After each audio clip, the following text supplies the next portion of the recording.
యాకోబు 3:8 ఏ నరుడు నాలుకను సాధు చేయనేరుడు. అంటే ఇదేంటిది? అసాధ్యము. అందుకే మనకు ఎవరు కావాలా? యేసయ్య కావాలా, పరిశుద్ధాత్ముడు కావాలా. అది మరణకరమైన విషముతో నిండినది, అది నిరర్గళమైన దుష్టత్వమే. దీనితో తండ్రి అయిన ప్రభువును స్తుతింతుము, దీనితోనే దేవుని పోలికగా పుట్టిన మనుషులను శపింతుము. ఒక్క నోట నుండియే ఆశీర్వచనమును శాపవచనమును బయలువెళ్ళును. నా సహోదరులారా, ఇలాగుండకూడదు. అలా ఉండకూడదని చాలా సింపుల్ గా చెప్పాడు, కానీ చాలా కష్టం. అది అసాధ్యమైనది. అసాధ్యమైనది సాధ్యం అవడానికి మనం ఏం చేస్తాం? విశ్వాసాన్ని వాడతాం. నమ్ముట నీ వశమైతే సమస్తము సాధ్యం. శిష్యులు ఏమంటారు? అయ్యా 7x7 మార్లు ఎన్నిసార్లు క్షమించాలంటే మా వల్ల కాదు అది. కాబట్టి మా విశ్వాసాన్నే పెంచు. కాబట్టి ఈ నాలుకను మార్చడానికి మనం ఏమడగాల? దేవుణ్ణి మా విశ్వాసాన్నే పెంచు.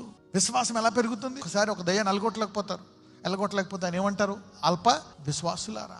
అప్పుడు ఏమంటాడు? ఇది ప్రార్థన ద్వారా తప్ప మరి దేని ద్వారా పోదు. అంటే ఏం చేయాలా?